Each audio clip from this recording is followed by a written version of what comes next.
अज़ीज़ तलबा, जैसा कि पिछले वीडियो में आप लोगों ने जाना कि इस सबक को हम 3 हिस्सों में पढ़ेंगे। पहला हिस्सा जो कि आप लोग पढ़ चुके हैं खुर्शीदुल इस्लाम साहब की सवाने उम्री, उसके बाद दूसरा हिस्सा जो आज हम पढ़ने जा रहे हैं उमराव जान अदा जो नावल है उसका ख़ुलासा जानेंगे कि मिर्ज़ा हादी रुस्वा ने इस नावल में क्या लिखा है कि ये बहुत मकबूल हुई और इसमें फ़िल्में भी बन चुकी हैं। और फिर तीसरे हिस्से में तीसरे वीडियो में हम ये जानेंगे कि उस पर खुर्शीदुल इस्लाम साहब ने क्या तनक़ीद की है। तो चलिए शुरू करते हैं आज का वीडियो। उमराव जान अदा का क्या ख़ुलासा है।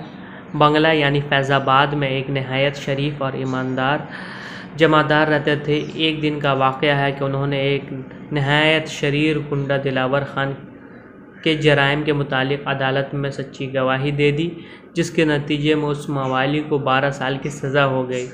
गुंडा दिलावर ख़ान ने रिहा होने के बाद उस ईमानदार जमादार से बदला लेना चाहा और उसकी 8 साला मासूम और खुश शक्ल बेटी अमीरन को अगवा कर लिया। ये इतनी बात आप समझ गए कि उसने क्या किया, उसको पकड़ा दिया और जेल में वो चला गया। 12 साल बाद जब आया तो उसने क्या किया, उसकी बेटी को अमीरन को अगवा कर लिया। दिलावर ख़ान बदले में अमीरन के कत्ल का इरादा रखता था, लेकिन अपने दोस्त पीर बख्श के मशवरे पर पीर बख्श के मशवरे से अमीरन को लखनऊ ले जाकर एक नायिका खानम जान से 125 रुपये में बेच दिया।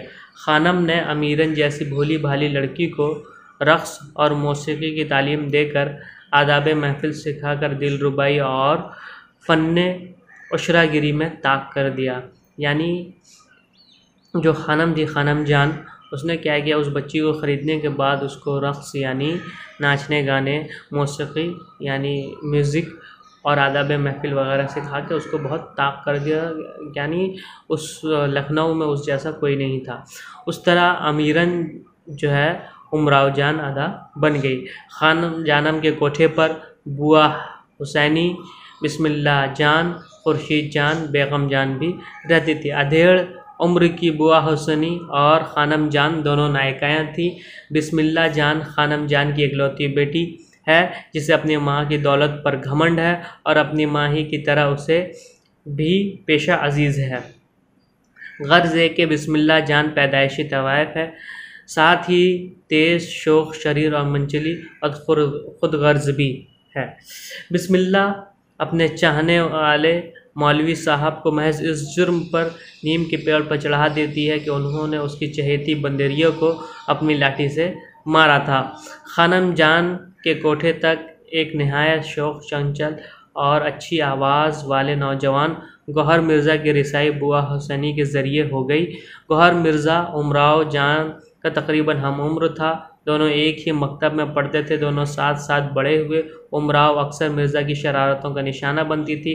कभी कभी तंग आकर मौलवी साहब से शिकायत कर देती थी, लेकिन उमराव को गौहर मिर्ज़ा से प्यार होने लगा था, क्योंकि गौहर मिर्ज़ा की किसी शरारत पर मौलवी साहब अगर उसे सज़ा देते तो उमराव जान को उस पर तरस आ जाता था। इस तरह गौहर मिर्ज़ा और उमराव जान अदा की गुलचियाँ अव्वल बन जाती हैं और इस कोठे पर आने वाले जितने थे सब बिगड़े हुए और ज़वाल आमादा माशरे के नवाब और रईसज़ादे थे। गौहर मिर्ज़ा के बाद उमराव जान नवाब सुल्तान मिर्ज़ा को चाहने लगती थी, मगर वो रामदई के होकर रह गए थे। वो भी उमराव जान के ना हुए।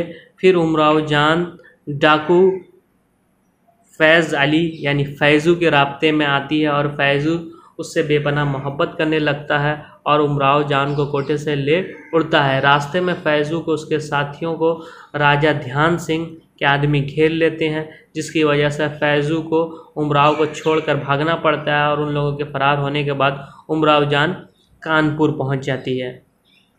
यहाँ तक आप लोग समझ गए कि उसको इस तरह से वो कानपुर लखनऊ से कानपुर पहुंच जाती है, जहाँ उसकी मुलाकात रामदई से होती है, जो नवाब सुल्तान की बेगम बन चुकी होती है। हालांकि किसी ज़माने में वो भी अगवा होकर उमराव की तरह लाई गई थी। रामदई की हालत ज़िंदगी सुनकर रश्क करने लगती है। फिर खानम जान के लोग बुआ हुसैनी और गौहर मिर्ज़ा कानपुर पहुंचकर वापस उमराव जान अदा को लखनऊ ले आते हैं। फिर से वो जो है लखनऊ आ जाती है।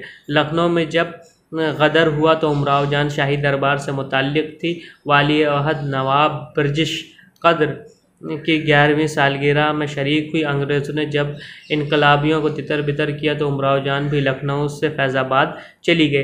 फैज़ाबाद में भी उमराव ने बहुत शोहरत और मकबूलियत हासिल की, यहाँ तक कि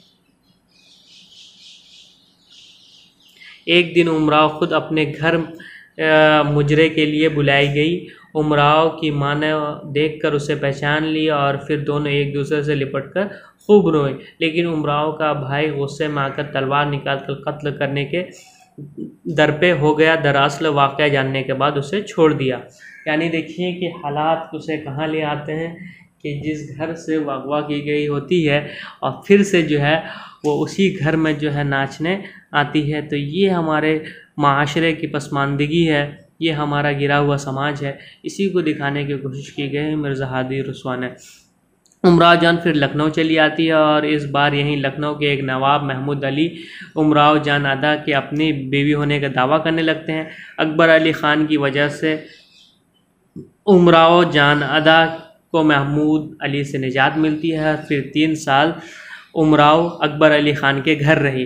अकबर अली ख़ान के घर से निकलकर उमराव ने अपने तौर पर कारोबार शुरू किया। एक दिन दरगाह में उमराव की मुलाकात रामदाई से हुई और ये राज खुला कि रामदाई उसी नवाब सुल्तान की बीवी है जिससे उमराव किसी ज़माने में बेहद मोहब्बत करती थी। एक दिन उमराव ने अपने कुछ दोस्तों के साथ बख्शी के तालाब पर सैर करने गई। वहाँ उसने दिलावर खार को खुरपी से कुछ खोदते हुए देखा। उमराव ने पुलिस को दिलावर ख़ान की करतूतों से आगाह किया, जिसकी वजह से दिलावर ख़ान गिरफ़्तार कर लिया गया और कोई 2 महीने बाद उसे फांसी दे दी गई। यही वो दिलावर ख़ान है जिसने उसको अगवा कर लिया था। फिर उमराव जान बारगाह खुदाबंदी में तैब होकर याद इलाही में बाकी ज़िंदगी गुजारने लगती है। तो ये है ख़ुलासा कि उमराव जान अदा कैसे उमराव बनी। अमीरन से जो है एक अमीरन जो छोटी बच्ची थी उससे वो उमराव बनने की और उसकी पूरी ज़िंदगी की कश्मकश की दास्तान जो है इसमें मिर्ज़ा हादी रसवा ने बयान किया है। इसीलिए कहते हैं कि ये जो दास्तान है ये उस वक्त की अक्कासी भी करती है और उस माशरे की ज़बूहाली को बयान करती है कि जो सिर्फ़ नवाबी और नाम नमूद तक ही सिमट के रह जाता है, लेकिन हकीकत में जो है वो ज़वाल पज़ीर और गिरा हुआ समाज कहलाने के लायक है। तो ये है कहानी। इंशाअल्लाह हम जो है अगले क्लास में आगे पढ़ेंगे। शुक्रिया।